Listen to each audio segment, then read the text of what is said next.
অসহনীয় স্বগৃহ পালেহি আৰক্ষী জোৱান কুশল কলিতাৰ মৃতদেহ।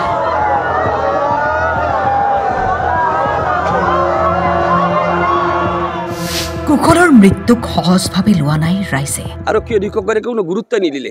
আজি ৰাতিপুৱা তেওঁৰ এটা বাইট পাইছোঁ, টিভিত বাইট পাইছোঁ। তেওঁ কৈছে যে অলপ ইমানখিনি তেওঁ মূৰটো দেখিছে, কিন্তু 4.5 মিনিট মানে সাঁতুৰি আছে। গতিকে প্ৰথমতে মই কৈছোঁ যে আৰক্ষী অধীক্ষকগৰাকীৰ ওপৰত বিভাগীয়ভাৱে ব্যৱস্থা গ্ৰহণ হ'ব লাগে, তেওঁৰ নেগলিজেন্সৰ ওপৰত ব্যৱস্থা হ'ব লাগে। কাৰণ এনেকুৱা আৰক্ষী বিষয়াই তেওঁ আৰক্ষী জোৱানক যেতিয়া নিৰাপত্তা দিব নোৱাৰে, জনসাধাৰণক কি নিৰাপত্তাটো দিব? গতিকে কুশলৰ মৃত্যুটো সহজভাৱে আমি ল'ব পৰা নাই। গোৱালপাৰাত শোকাকুল পৰিৱেশ। SP-DSPৰ সন্মুখত মৃত্যু হ'ল আৰক্ষী জোৱান কুশল কলিতাৰ। পানীত ককবকাই থাকিল কুশল, কিন্তু আগবাঢ়ি নাহিল কোনো এজন। কি আচৰিত, যিসকলে নিজৰ দলটোৰেই সুৰক্ষা কৰিব নোৱাৰে, তেওঁলোকে ৰাইজৰ সুৰক্ষা কেনেকৈ কৰিব? খুব উজাৰিলে স্থানীয়ই। ইয়াৰ পৰা অনুভৱ কৰা যায় যে মৃত্যু কেনেকুৱা হয় তেওঁলোকে যেন নিজ চকুৰে চাব বিচাৰিছিল। সেইবাবে তেওঁ হাত বালি দি মাতি আছে, তেওঁলোকে ভিডিঅ' কৰিছে যে মৃত্যু এনেকৈ হয়। তেওঁলোকৰ জোৱানজনে জীৱন ৰক্ষা কৰিব নোৱাৰিল, তেতিয়াহ'লে সৰ্বসাধাৰণ ৰাইজৰ জীৱন কেনেকৈ ৰক্ষা কৰিব? আমি নিশ্চিন্ত হৈ থাকোঁ যে আৰক্ষী বিষয়াসকলে আমাৰ জীৱন ৰক্ষা কৰিব। তেওঁলোকে নিজৰ জোৱানজনক যদি ৰক্ষা কৰিব নোৱাৰে, সৰ্বসাধাৰণ ৰাইজৰ জীৱন কেনেকৈ ৰক্ষা কৰিব? আজি মাক দেউতাকে কোন সন্তানক আৰক্ষী বিষয়াত ভৰ্তি হ'বলৈ অনুপ্ৰেৰণা জনাব?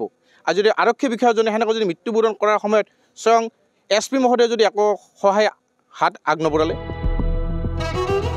1.5 বছৰীয়া সন্তানে একো বুজা নাই কিয় নিমাত পিতৃ, কিয় কান্দিছে স্থানীয়ই।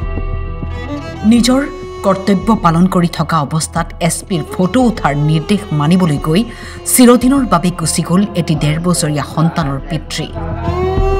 শিৰৰ সেন্দুৰ মচিবলগীয়া হ'ল এগৰাকী পত্নীয়ে। কাৰ ভুলৰ বাবে মৃত্যু হ'ল কুশলৰ? কিয় কুশলক বচাবলৈ আগুৱাই নাহিল আৰক্ষী অধীক্ষক? অভিযোগ স্থানীয়ৰ।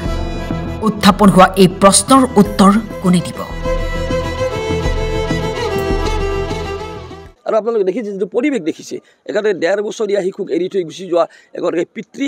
সেই শিশুগৰাকীৰ আজি অৱস্থাটো কি হ'ব? তেওঁৰ পত্নীৰ অৱস্থাটো কি হ'ব? পৰিয়ালটোৰ অৱস্থা। একমাত্ৰ 4জনীয়া ভাই ককাই পৰিয়ালটোত একমাত্ৰ উপাৰ্জনক্ষম ব্যক্তি আছিলে কুশল। কুশলে ঘৰখন ধৰাই উঠাইছিলে। গতিকে আৰক্ষী সঞ্চালক প্ৰধানক আপোনালোকৰ জৰিয়তে, মুখ্যমন্ত্ৰীক আপোনালোকৰ জৰিয়তে আহ্বান জনাইছোঁ, তদন্ত হ'ব লাগে, কুশলৰ পৰিয়ালৰ নিৰাপত্তা দিব লাগে, আৰু কুশলৰ পৰিয়ালটোৰ ভৱিষ্যতৰ নিৰাপত্তাৰ কাৰণে ব্যৱস্থা গ্ৰহণ কৰিব লাগে। আৰু যি আৰক্ষী অধীক্ষক, উপ আৰক্ষী অধীক্ষকৰ যিটো নেগলিজেন্স, তেওঁলোকৰ যিটো বচোৱাৰ যিটো চেষ্টা নাথাকিলে সেইটোৰ ব্যৱস্থা ল'ব লাগে। মন্ত্ৰী মহোদয়ক আমি আহ্বান জনাইছোঁ, অতি সোনকালে চাউথ চালমাৰা SP ডাঙৰীয়া, DSP ডাঙৰীয়াৰ যি OC আছে, অতি সোনকালে নিলম্বন কৰিব লাগে। আৰু এই দুৰ্ভগীয়া পৰিয়ালটোক তেওঁ এটা বুজন পৰিমাণৰ আৰ্থিক এটা সহায় দিব লাগে, আৰু পৰিয়ালৰ 3জন ভাই ককাইৰ মাজত এজনক চাকৰি দিব লাগে।